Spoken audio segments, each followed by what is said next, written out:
Et pour parler de cette éclipse, nous sommes avec Monsieur Zouhair Ben Khaldoun, directeur de l'Observatoire d'Oumkeimden à Marrakech. Bonjour à vous et merci d'avoir accepté notre invitation.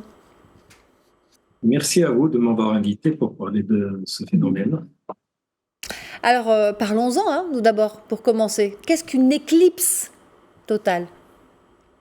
Voilà, alors une éclipse, c'est quand un objet éclipse l'autre, c'est-à-dire le cache. Alors en l'occurrence ici, c'est la Lune qui va venir s'interposer entre la Terre et le Soleil et donc va nous cacher le Soleil. Alors pour que ce phénomène puisse être visible, il faut que la Lune se pose exactement dans la ligne droite, si on peut appeler ça comme ça, entre la Terre et le Soleil.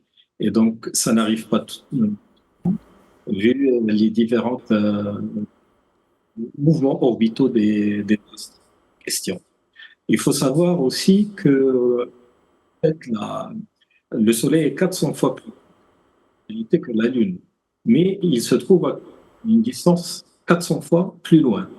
Et donc, cette similitude, si vous voulez, ce rapport fait que le disque, donc l'angle sous lequel on voit le disque solaire et le disque lunaire sont exactement les mêmes. C'est un demi-degré, donc 30 minutes d'arc, ce qui fait que le disque lunaire va venir exactement cacher le disque solaire.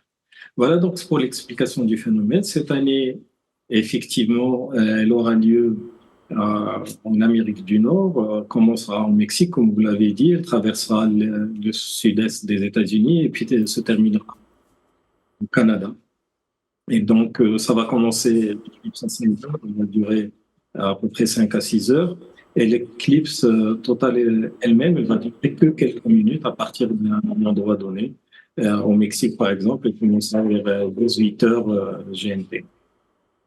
Voilà. Pour- Alors pour- ça, c'est... Pourquoi cette Oui. éclipse est-elle qualifiée d'exceptionnellement rare par les scientifiques et les observateurs? Voilà, alors toutes les éclipses totales sont effectivement rares à partir d'un même endroit de la Terre.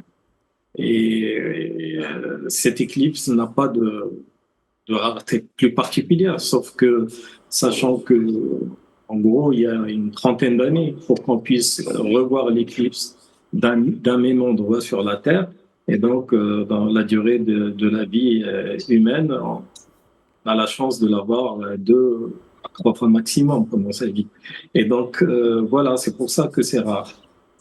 Et par contre, ce qu'il faut aussi soulever, c'est qu'au-delà de la beauté du spectacle, évidemment, c'est une occasion pour les scientifiques, une occasion rare pour pouvoir sur des mesures, des expériences qui sont très intéressantes.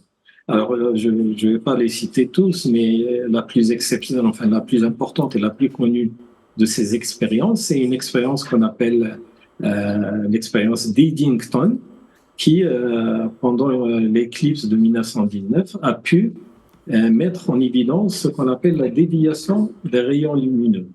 Alors, c'est quelque chose qui sort en fait de la théorie de la relativité générale d'Einstein. Vous savez que la lumière est constituée de photons et donc elle ne peut pas être déviée gravitationnellement si on explique la gravité classique de Newton. Le fait que la lumière soit déviée, ça veut D'accord. dire que c'est une courbure de l'espace. Et ça, comment est-ce que pratiquement on le fait? Eh ben, pendant l'éclipse, on peut observer les étoiles qui sont au voisinage du Soleil. Donc, il suffit de mesurer la Merci. distance entre les et de Merci refaire. infiniment, professeur. Merci, Zouhair Belkhadoun, de nous avoir expliqué pourquoi c'est aussi important pour les scientifiques, cette éclipse totale solaire. Je rappelle que vous êtes directeur de l'Observatoire d'Oumkeimden à Marrakech.